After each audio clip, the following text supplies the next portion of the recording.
மூன்றாவது, கர்த்தருடைய வேதத்துக்கு செவி கொடுப்பதில் முன்னேறுங்கள் அல்லது வளருங்கள். grow in obeying God's word. நீதிமொழிகள் 10:8. இருதயத்தில் ஞானமுள்ளவன் கட்டளைகளை ஏற்றுக்கொள்ளுகிறான். இருதயத்தில் ஞானமுள்ளவன் கட்டளைகளை ஏற்றுக்கொள்வான். அளப்புகிற மூடனோ விழுவான். அளப்புகிற மூடனோ விழுவான். 4வது அதிகாரம் 4:5. அவர் எனக்கு போதித்து சொன்னது, உன் இருதயம் என் வார்த்தைகளை காத்துக்கொள்ள கடவது. உன் இருதயம் என் வார்த்தைகளை காத்துக்கொள்ள கடவது. கட்டளைகளை கைக்கொள், அப்பொழுது பிழைப்பாய். ஞானத்தை சம்பாதி, புத்தியையும் சம்பாதி. என் வாயின் வார்த்தைகளை மறவாமலும் விட்டு விலகாமலும் இரு. ஆமென். வாயின் கர்த்தருடைய வார்த்தையை ஏற்றுக்கொள், அப்புறம் புத்திமதியை சம்பாதி. வாயின் வார்த்தைகள்ல தான் புத்திமதி ஞானம் எல்லாம் இருக்கு. கர்த்தருடைய வார்த்தையே ஞானமானது. இந்த வார்த்தைக்கு கீழ்ப்படியும் போது நீங்கள் உங்கள் வாழ்க்கையில் ஞானம் அபரிவிதமாக விருத்தி அடைகிறது. கர்த்தருடைய வார்த்தைக்கு செவி கொடுக்கும் போது ஞானம் விருத்தி அடைகிறது. நீதிமொழிகள் புஸ்தகத்தில் எதுக்காக எழுதப்பட்டதா? இதனாலே நீ ஞானத்தையும் போதகத்தையும் அடைவாய். நீதிமொழிகள் புஸ்தகம் படிங்க, ஞானத்தையும் படிக்கிறது மட்டும் அதன்படியே வாழ்க்கையை கட்டமைங்க, ஞானமாய் நீங்கள் இருப்பீர்கள்.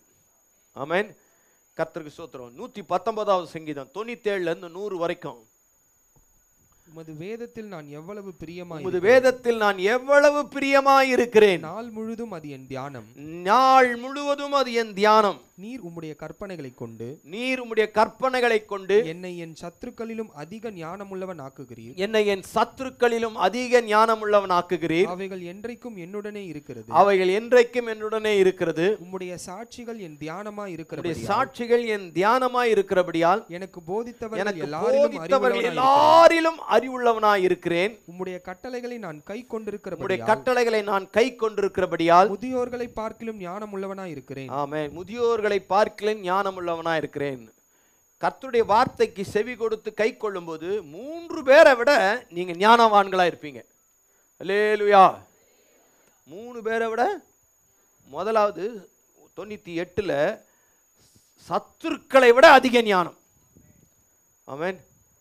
சத்துருக்களை விட கடவுளுடைய வார்த்தைக்கு கீழ்ப்படுத்தீங்கன்னா உங்க சத்துருக்களை விட அதிக ஞானமா நீங்கள் செயல்படுவீர்கள்.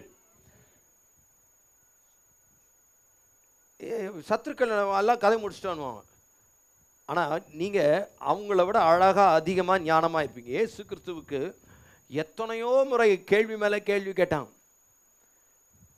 பவுலுடைய வாழ்க்கையில் பரிசேயர் ஒரு கூட்டம், சதுசேயர் ஒரு கூட்டம். 2 பேர் சேர்ந்து பவுலை அரெஸ்ட் பண்ணி அன்னைக்கு கதையை முடிக்கிறதுக்கு பிளான் பண்ணியிருக்கிறாங்க. விசாரணை நடந்துட்டுருக்கு. பவுல் பார்த்தாரு, என்னடா அதுன்னு. ஒரு பக்கம் சதுசேயர், ஒரு பக்கம் பரிசேயர். என்ன சொன்னார்?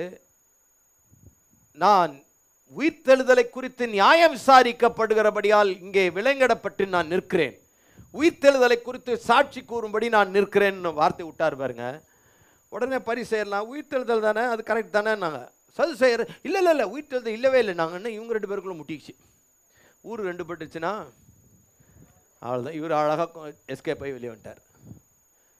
சத்துருக்களுக்கு விட ஞானமாய் இந்த வார்த்தை கீழ்ப்படிஞ்சு பாருங்க. திருப்பியும் சொல்கிறேன். இந்த வார்த்தை கீழ்ப்படிங்க. உங்கள் சத்துருக்கள் உங்களுக்கு குழி நோண்டலாம், உங்கள் சத்துருக்கள் உங்களை கீழே தள்ளுறதுக்கு ட்ரை பண்ணலாம், என்ன வேணால் பண்ணிட்டுங்க. நீங்கள் தொடர்ந்து கர்த்தருடைய வார்த்தை கீழ்ப்படிஞ்சுக்கிட்டே இருங்க. உங்கள் சத்துருக்களை விட அதிக ஞானமாக இருப்பீர்கள். ஆமென். ஒரு சின்ன உதாரணம் சொல்கிறேன். யோசேப்பின் வாழ்க்கையில் அவங்க அப்பா அவங்ககிட்ட யோசேப்பு கிட்ட சொல்கிறாரு, அண்ணன்மார் எல்லாரும் ஆடு மேய்க்கிறாங்கப்பா சீகேமில், அவங்க நலன் விசாரிச்சுட்டு மறு செய்தி கொண்டு வான்னு சொல்லி தின்பண்டங்களை கொடுத்து அனுப்புகிறார். இவன் எடுத்துக்கிட்டு எங்கே போகிறான்? சீகேமுக்கு போகிறான். அங்கே இல்லை, தேடி கண்டுபிடிச்சி தோத்தானுக்கு போய் அவங்களுக்கு போய் என்ன கொடுக்குறான்? சாப்பாடு கொடுத்ததுனால இவனுக்கு என்ன வந்துச்சு? குழியில் தூக்கி போட்டாங்க. அடின்னு அடித்தாங்க. பலவர்ணம் அங்கே எடுத்துக்கிட்டாங்க, அடித்தாங்க, குழியில் தூக்கி போட்டான். இப்படி தான் அப்பா வார்த்தைக்கு கீழ்ப்படிச்சா நம்மள எல்லாரும் ஏமாத்திடுவாங்க. இவனுங்கெல்லாம் துரோகிங்க, நன்றி கட்டவனுங்க. இவங்களுக்கு சாப்பாடை கொடுக்கணும். சீக்கிரம் போஸ்டனர் போனால் இல்லைன்ட்டு வந்து நேரணும். அதுக்கு மேலெல்லாம் நம்ம எடுக்கவே கூடாது. கடவுளுடைய வார்த்தை கீழ்ப்படினோம், ரொம்பலாம் பண்ணக்கூடாது. நன்றி கட்டவனுங்க அவனுங்க, உடன்பிறப்புகளா இது. இவங்களுக்கு போய் நம்ம நன்மையை செய்யக்கூடாதுங்க. கடவுளுடைய வார்த்தை என்ன சொல்லுதோ அதை செய்யுங்க. அப்படி செஞ்சுதான் பாச குழியில போலாம். உங்களுக்கு கொஞ்சமாவது அறிவு இருக்கா? திருப்பியும் சொல்றோமா, அவங்க தான் அடுத்த கட்டத்துக்கே கொண்டு போனாங்க. குழியில நீயா இப்போ உழ சொன்னா நீயே உழமாட்ட, உனக்கு உழவும் தெரியாது, பயப்படுவ. அங்கிருந்து தூக்குறதுவாங்க. அங்கிருந்து இஸ்மவேல்கிட்ட போய் நீ போய் போர்த்திபார் வீட்டில் போய், கர்த்தர் என்னை போர்த்திபார் வீட்டில் வேலை செய்ய கர்த்தர் என்னை சொன்னார், எனக்கு இந்த வீட்டில் எனக்கு வேலை கொடுங்க. போர்த்திபார் வீட்டுக்கு போகிறதுக்கு விசா எடுக்கவா? அடுத்த ஊருடா அது. பாச எந்த இடத்துக்கு போகணும், எப்படி போகணும், ஒன்றும் உனக்கு தெரியாது. நீ கடவுளுடைய வார்த்தை கீழ்ப்படி, அவனே கூட்டு போவான். டிக்கெட் எடுத்து, விசா எடுத்து, வாழ்க்கையின் அடுத்த கட்டத்துக்கு போகணுமா? ஆமேன்னு சொல்லுவேங்கம்மா. கர்த்தருடைய வார்த்தைக்கு கீழ்ப்படியுங்கள். அவங்க தான் அடுத்த கட்டத்துக்கு கொண்டு போனாங்க. அல்லேலூயா. இவன் கீழ்ப்படியாமல் சீக்கிரம் போயிட்டு அப்படியே ரிட்டர்ன் ஆயிருந்தா அவன் தரிசனம் வீட்டோடைய அடக்கமாக இருக்கும், வாய்ப்பே இருந்திருக்காது. அதனால் இப்போது சத்துருக்கள் அவன் என்ன நினச்சா பிளானு, மகான சொப்பனக்காரன் வரான்டா, முடிச்சுட்டா, கதையை வித்துட்டா, காசு எடுத்துட்டா, சம்பாதிச்சா, சாப்பிட்டா, சூப்பர்ரா, அப்பா கிட்ட ட்ரெஸ்ஸை குத்துட்டு அப்பா இறந்துட்டான்ப்பா போப்பா, முடிஞ்சிச்சு. இவன் தான் ஜெயிச்சான்னு இவன் நினச்சிட்டு இருக்கான். ஆனால் சத்துருக்களை விட அதிக ஞானமாய் கர்த்தருடைய வார்த்தைக்கு கீழ்ப்படுகிறவனை தூக்கின்னு போய் மேலே நிற்க வச்சாரு. புரியுதா? கர்த்தருடைய வார்த்தைக்கு தொடர்ந்து கீழ்ப்படிங்க. என்ன சொல்லுதோ அதை செய்யுங்க. அதான் ஞானம். நான் அப்படி செஞ்சதுனால தான் எனக்கு எவ்வளோ கஷ்டம் வந்துச்சு, ஏமாத்தம் வந்துச்சு, அடி வந்துச்சு, காயம் வந்துச்சு, இழப்பு வந்துச்சு, நஷ்டம் வந்துச்சு. அதெல்லாம் இப்போ தற்காலிகம். பட் பரலோகம் உங்களுக்காக வெகுமதிகளை வைத்து காத்து கொண்டு இருக்கிறது. ஆமென். கர்த்தருக்கு ஸ்தோத்திரம். சத்துருக்களை விட அதிக ஞானமாக இருக்கும். அடுத்தது ரெண்டாவது, போதித்தவர்களை விட 98வது வசனம், சாரி 99, போதித்தவர்களை விட அறிவுள்ளவனாய் இருக்கிறேன். அறிவுள்ளவனாய் இருக்கிறேன். போதிக்கிறவங்க தெரியுமா, உங்களுடைய சாட்சியில் தியானமாக இருக்கிறபடி எனக்கு போதித்தவர்கள் எல்லாரிலும் நீங்கள் மட்டும் கை கொண்டு பாருங்க. இப்போ உங்களுக்கு போதிக்கிறேன்னா நான் என்னை விட ஞானமாக இருப்பீங்க. அல்லேலூயா. ஞானமாக பேசுவீங்க, ஞானமாக செயல்படுவீர்கள். ஆமென். உங்களுக்கு உங்கள் ஆசிரியர்கள் இருக்காங்க, உங்களுக்கு போதிக்கிறவங்க இருக்காங்க, உங்களுக்கு மென்டர் இருப்பாங்க. அதுவே மென்டல் ஆகிட மாதிரி இருக்கும் நீங்கள் சொல்கிறத பார்த்தா. ஞானமாக வாயுது. உங்களுக்கு போதித்தவர்களை விட அறிவுள்ளவனாக்கு கர்த்தருடைய வார்த்தைக்கு கீழ்ப்படிஞ்சிங்கன்னா. இயேசு கிறிஸ்துவுக்கு 12 வயசில் தேவாலயத்தில் நின்று பேசும் போதகர்கள் உட்காந்து பேசி அவங்களோட சம்பாஷணை பண்ணி கேள்வி கேட்டு வினாவும் தொடங்கினார். கேட்டு அவங்க எல்லாரும் ஆச்சரியப்பட்டாங்க. மாத்திரமல்ல 100வது வசனம், உம்முடைய கட்டளைகளை நான் கை கொண்டிருக்கிறபடியால் முதியோர்களை பார்க்கிலும் ஞானம் உள்ளவனாய் இருக்கிறேன். பெரியவங்களை விட, வயசுல அனுபவம் நிறைந்தவர்கள் பெரியவர்கள், அவங்கள விட நீ ஞானவானா இருப்பீங்க. முதியோர்களை விட ஞானம் உள்ளவர்களாக இருப்பீங்க கட்டளைகளை கை கொள்வதுனா. இயேசுக்கு இந்த 3த்துக்கும் இயேசு தான் சாட்சி. மார்க் 6:2-3 இயேசு கிறிஸ்து அந்த ஊரில் சொந்த ஊரில் வேலை செய்யும் போது அவங்கெல்லாம் கேட்டாங்க, இவன் தச்சனுடைய குமாரன் அல்லவா, இவன் தாய் யோசேப்பு அல்லவா, மரியாள் அல்லவா, இவன் சகோதரர்கள் நம்மிடத்தில் இருக்கிறார்கள் அல்லவா, அப்படி இருக்க இவனுக்கு இப்படிப்பட்ட ஞானம் எப்படி வந்தது, இந்த சின்ன வயசுல இவ்வளோ ஞானமாக பேசுதே, நம்மளை விட ஞானமாக இருக்கிறாங்களே. கர்த்தருக்கு ஸ்தோத்திரம். ஆமென். அப்போது ஒவ்வொரு காரியத்திலையும் ஞானம் ரொம்ப முக்கியம். எதை பேசணும், எவ்வளோ பேசணுன்றதெல்லாம் தெரியும். கடவுளுடைய வார்த்தைக்கு கீழ்ப்படிஞ்சிங்கன்னா உங்களை போதித்தவர்களை விட, உங்கள் பெரியவங்களை விட, சத்துருக்களை விட அதிக ஞானமாய் செயல்படுவீர்கள். இயேசுவை பல இடத்துல கார்னர் பண்ண ட்ரை பண்ணாங்க, கேள்வி மேலே கேட்டாங்க, எல்லாத்துக்கும் பதில் சொல்ல, எல்லாத்துக்கும் சிலதுக்கு பதில் சொன்னார், சிலதுக்கு பதில் சொல்லலை. ஒவ்வொரு இடத்துல ஞானமாக பேசினார். சத்துருக்களை விட, போதித்தவர்களை விட, முதியோர்களை விட அதிக ஞானமாய் இது மாற்றுகிறது. ஆமென். கர்த்தருடைய வார்த்தைக்கு கீழ்ப்படிஞ்சிங்கன்னா அந்த அந்த கீழ்ப்படுகிற அந்த வீட்டின் மேலே பெருவெள்ளம் வரும், காற்று வீசும், புயல் அடிக்கும், மோதினாலும் அது நிலைச்சு நிற்கும். ஆனால் நீங்கள் கீழ்ப்படியாத போனீங்கன்னா மோதின உடனே விழுந்துருவீங்க. கர்த்தருக்கு என்றென்றைக்கு நிலைத்து நிற்க கர்த்தருக்கு ஸ்தோத்திரம். கீழ்ப்படிதல் ரொம்ப அவசியம். ஆமென். நாலாவதாக கடைசியாக தோழமையை குறித்து கவனமாயிருங்கள். Beware of your friendship. கூட்டாளிகளை குறித்து ரொம்ப கவனமாயிருங்க. ஞானத்தில் தேரணும், வளரணும்னா பிவேர் ஆஃப் யுவர் ஃப்ரெண்ட்ஷிப். நீதிமொழிகள் 13:20. ஞானிகளோட சஞ்சரிக்கிறவன் ஞானம் அடைவான். ஞானிகளோட சஞ்சரிக்கிறவன் ஞானம் அடைவான். மூடருக்கு தோழனோ நாசம் அடைவான். ஆமா, போங்க. மூடருக்கு தோழனோ நாசம் அடைவான். ஞானிகளோடு சஞ்சரிக்கிறவன் ஞானம் அடைவான். உங்க ஃப்ரெண்ட்ஷிப் எங்க இருக்குன்னு பாருங்க. ஞானிகளோடே இருக்குதா அல்லது மூடரோடே இருக்குதா? முக்கியமான தேவைன்னா, முக்கியமான காரியம்னா, யார்கிட்ட ஆலோசனை கேட்குறீங்க, யார்கிட்ட உதவி யார்கிட்ட ஆலோசனை கேட்குறீங்க? பன்னியோடு கழுவப்பட்ட பன்றி என்ன எங்கே தான் போதான்? சேத்துல தான். அப்போது நீங்கள் உங்கள் தோழமை குறித்து ரொம்ப உங்கள் ஃப்ரெண்ட்ஷிப்பை குறித்து ரொம்ப கவனமாக இருங்கள். நீதிமொழிகள் 15:2. ஞானிகளின் ஞாபகம் உபயோகப்படுத்தும். ஞானிகளோடு இருந்தீங்கன்னா ஞாபகம் என்ன பண்ணும்? அறிவை உபயோகப்படுத்தும். மூடரின் வாயோ புத்தியினத்தை கக்கும். நம்ம புத்தியினமாக பேசுகிறோம். மூடரோடு கூட ஐக்கியம்னா புத்தியினத்தை கக்கும். அந்த ஐடியாவை ஃபாலோ பண்ணிட்டு நீங்களும் போவீங்க. 7ஆம் வசனம், ஞானிகளின் உதடு அறிவை இறைக்கும். மூடரின் இருதயமும் அப்படி அல்ல. மூடரின் இருதயமும் அப்படி அல்ல. ஞானிகளின் உதடுகள். 19:20. உன் அந்நிய காலத்தில் நீ ஞானமுள்ளவனாக இருக்கும்படி ஆலோசனையை கேளு, ஏற்றுக்கொள். ஆமென். யாரும் எனக்கு சொல்ல தேவையில்லை, எனக்கு எல்லாம் தெரியும், நானே போய்க்கிறேன் அப்படின்னு சில ஒரு கூட்டம் இருக்கு. உன் அந்நிய காலத்தில், அதாவது முடிவு காலத்தில், வயசான காலத்தில் நீ ஞானமுள்ளவனாக இருக்கும்படி புத்தியை ஏற்றுக்கொள்.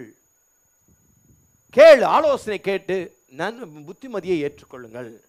ஆமென். 22:17-18. ஞானிகளுடைய வார்த்தையை கேட்டு செவியை சாய்த்து ஞானிகளுடைய வார்த்தைகளை கேட்டு என் போதகத்தை உன் இருதயத்திலே வை. போதகத்தை, ஞானிகளின் வார்த்தை கேட்டு என் போதகத்தை இருதயத்தில் வை. அப்போது அவைகள் உன் உள்ளத்திலே காத்து அவைகளை உன் உதடுகளில் நிலைத்திருக்க பண்ணும்போது இன்பமாயிருக்கும். கண்டிப்பா இன்பமாயிருக்கும். ஆமென். ஆலோசனை கேட்கறது தப்பு இல்லைங்க. அது யாருடைய ஆலோசனை கேட்குறீங்கன்றது தான் ரொம்ப முக்கியம். ஆமென். 23:12. உன் இருதயத்தை புத்திமதிக்கும். உன் இருதயத்தை புத்திமதிக்கும். செவிகளை அறிவின் வார்த்தைகளுக்கும் சாய்ப்பாயாக. இருதயத்தை புத்திமதிக்கும், செவிகள் அறிவின் வார்த்தைக்கு சாய்ப்பாயாக. ஆலோசனை இல்லாத இடத்துல ஜனங்கள் என்ன பண்ணுவாங்க? விழுந்து போவார்கள். ஆலோசனையினால் சுகம் உண்டாகும். 11:14 நீதிமொழிகள். எல்லாம் வீட்டில் போய் படிப்பீங்கன்னு நான் பார்க்குறேன். 13:10 ஆலோசனைக்காரரிடத்துல ஞானம் உண்டு. கேட்குறீங்க தெரியுமா? அவங்ககிட்ட ஞானம் இருக்கு. ஆனால் அது யார் பக்கத்தில் வச்சுக்கணுன்றதை குறித்து ரொம்ப கவனமாக இருக்கு. 15:22 ஆலோசனைக்காரர் அநேகர் இருந்தால் காரியம் உறுதிப்படும். உங்களுக்கு ஆலோசனைக்காரர் நிறைய பேர் இருந்தாங்கன்னா உங்கள் காரியம் ஜெயமாக இருக்கும்.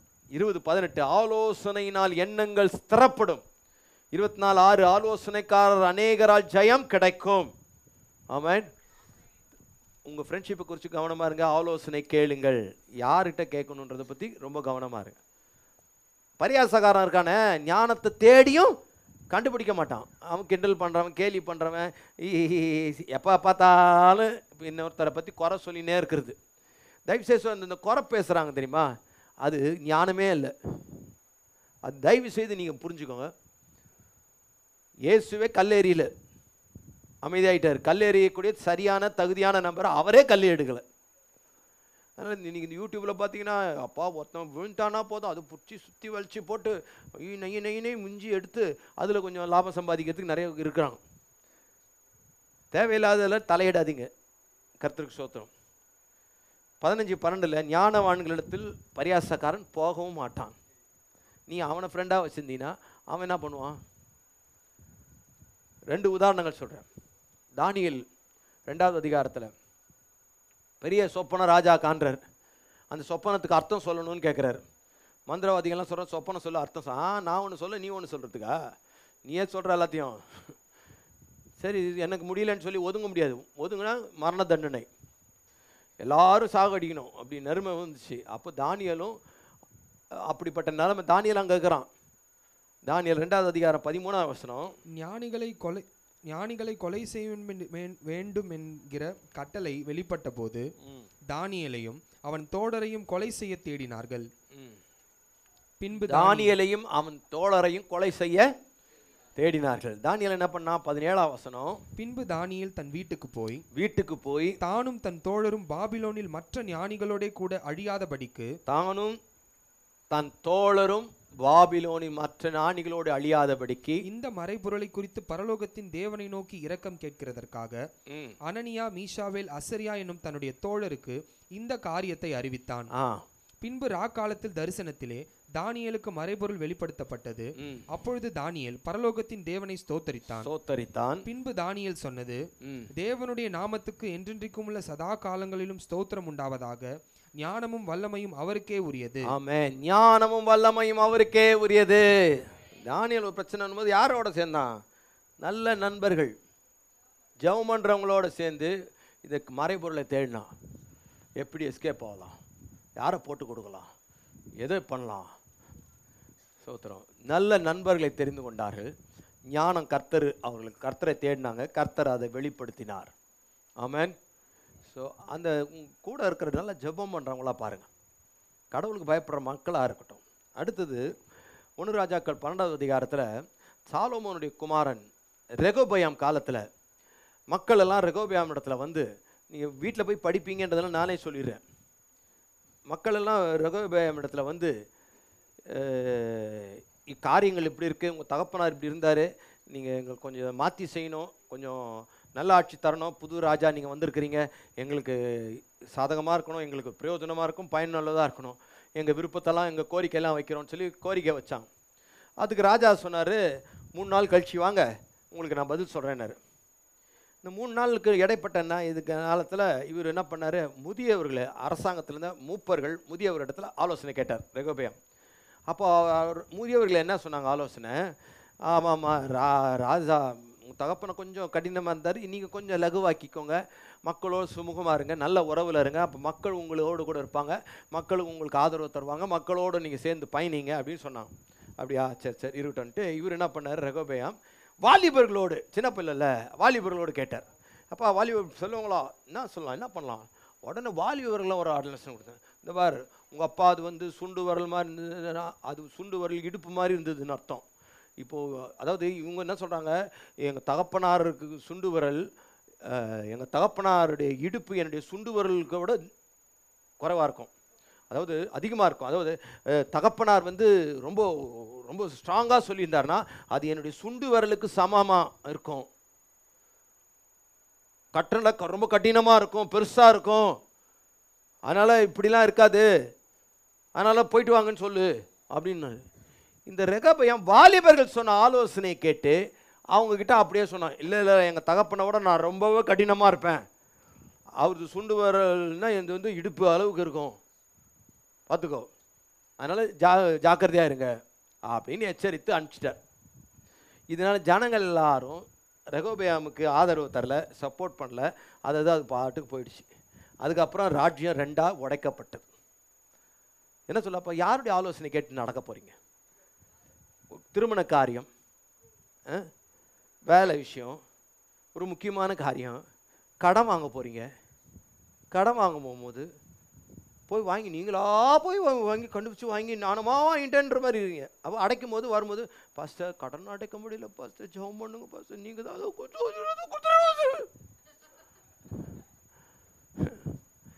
வாங்கும் போது கேட்டிங்களா?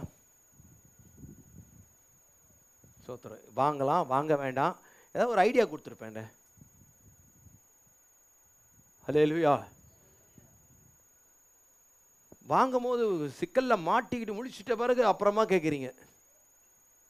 தயவுசெய்து ஏன் வாங்க சொல்லி கேட்கணும், பக்கத்தில் யாராவது ஒருத்தர் சொல்லியிருப்பாங்க கொடுக்குறாங்க வாங்கிக்கோ. அது நல்ல ஆலோசனையா கெட்ட ஆலோசனையான்றது யோசிச்சு பாரு. உங்கள் நண்பர்கள், உங்கள் வட்டாரங்கள் நல்ல ஆலோசனை கொடுக்குறவங்கள பக்கத்தில் வச்சுக்கோங்க, துர் ஆலோசனை கொடுக்குறவங்கள தூரமாக வச்சுக்கோங்க. சார் தயவுசெய்து சொல்கிறேன், கடவுளுக்கு பயந்து நடக்கிறவங்கள உங்கள் பக்கத்திலே வச்சுக்கோங்க. அது ஏழையாக இருந்தாலும், படிப்பறிவு இல்லாதவங்களாக இருந்தாலும், அவங்க கீழ் ஜாதியாக இருந்தாலும் சரி, பக்கத்தில் வச்சுக்கோங்க. கடவுளுக்கு பயப்படுறான் பாவன், அவங்களோட சேர்ந்து ஜெபம் பண்ணுங்க, அவங்களோட சேர்ந்து ஐக்கியமாக இருங்க. கடவுளுடைய வார்த்தைக்கு நடுங்குறாங்க, அவங்களோட இருங்க. ஜெபம் பண்ணுறாங்க, அவங்களோட இருங்க. தேவராஜ்யத்துக்கு முன்னுரிமை கொடுக்குறாங்க, அவங்களோட இருங்க. அவங்க ரொம்ப பெரிய பணக்காரங்க, ரொம்ப படித்தவங்க, ரொம்ப சான்ஸே இல்லை, தேவையே இல்லை. கடவுளுக்கு பயப்படாத பெரிய பணக்காரங்களும் தேவையில்லை, கடவுளுக்கு பயப்படாத பெரிய படித்தவர்களும் தேவையில்லை. கடவுளுக்கு பயந்து தேவனுடைய வார்த்தைக்கு நடுங்குகிற அப்படிப்பட்ட மக்களே உங்கள் பக்கத்தில் இருந்தாங்கன்னா நல்ல ஆலோசனை நிச்சயமாக தருவார்கள். ஆமென். நீங்கள் ஞானத்தில் சிறந்து விளங்கலாம். ஹல்லேலூயா. முதலாவதாக சொன்னேன், கடவுளுக்கு தேவனோடு நேரம் செலவிடுங்கள், கர்த்தருக்கு பயப்படுங்கள், கர்த்தருடைய வார்த்தைக்கு செவி கொடுங்கள். நாலாவதாக நல்ல நண்பர்களை, தோழமையை குறித்து கவனமாயிருங்கள். கண்களை மூடுங்கள். கர்த்தாவே, உம்முடைய அன்பின் கரங்களை இந்த நாளை ஒப்பு கொடுக்குறோம்ப்பா, ஒப்பு கொடுப்போம். பிதாவே, இந்த நல்ல வேலைக்காக ஸ்தோத்திரம். நாங்கள் ஞானத்தில் தேறி வளர கர்த்தர் எங்களுக்கு ஞானமுள்ள இருதயத்தை தரும்படியாக ஞானத்தில் தேர நாங்கள் விரும்புகிறோம், வாஞ்சிக்கிறோம். கர்த்தர் எங்களை எல்லாரும் எழுந்து நிற்போம்.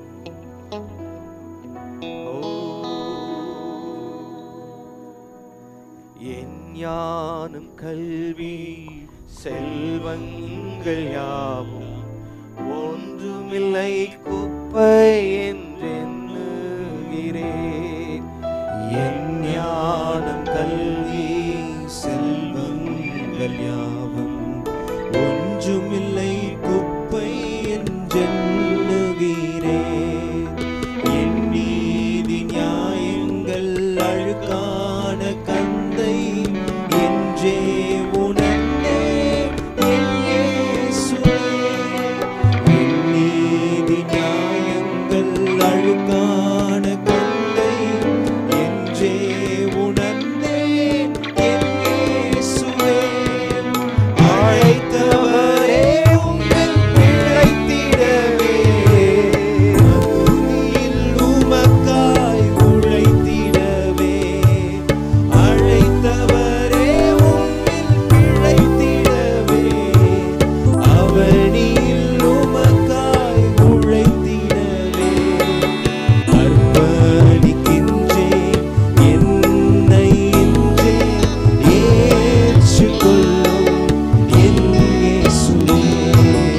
அர்ப்பணிக்கின்றேன் என்னை இன்றே ஏற்றுக்கொள்ளும் என் இயேசுவே. ஆண்டவரே, உம்முடைய அன்பின் கரங்களை எங்களை ஒப்பு கொடுக்கிறோம்ப்பா. ஒவ்வொரு நாளும் இந்த ஞானத்தில் தேரட்டும். இயேசுவானவர் ஞானத்திலும் வளர்த்தியிலும் தேவ கிருபையிலும் மனுஷ தயவிலும் அதிகமாய் விருத்தடைந்தார் என்று வாசிக்கிறோமே. நாங்களும் அதிகமாய் விருத்தடைய எங்களுக்கு கிருபை தாங்க. உம்மோடு கூட செலவிட நேரங்கள் அதிகமாகட்டும். உங்களுக்கு பயப்படுகிற பயத்தில் ஒவ்வொரு நாளும் வளர உதவி செய்யும். ஆண்டவரே, உம்முடைய வேதத்துக்கு செவி கொடுக்க நல்ல தோழமைகளை அமைத்துக் கொள்ள எங்களுக்கு கிருபை தரும்படியாய் செபிக்கிறோம். காத்துக்கொள்ளும், ஆசீர்வதியும். உம்முடைய நாமம் மகிமைப்படட்டும். ஞானத்தில் தேறி வளர்ந்து உங்க நாமத்தை இன்னும் அதிகம் மகிமைப்படுத்த உதவி செய்யும். எல்லா துதியும் கனமும் மகிமை உமக்கே செலுத்துகிறோம். இயேசுவின் நாமத்தில் ஜெபிக்கிறோம் நல்ல பிதாவே. நம்முடைய பிதாவாகிய தேவனுடைய அன்பு, கர்த்தராகிய இயேசுவின் கிருபை, பரிசுத்த ஆவியானவருடைய அன்யோன்ய ஐக்கியம், ஞானம் இன்றும் என்று சதாகாலம் நம்மோடு இருந்து நம்ம என்றென்றைக்கும் வழி நடத்துவதாக. மாரநாதா, மாரநாதா. ஒருவருக்கு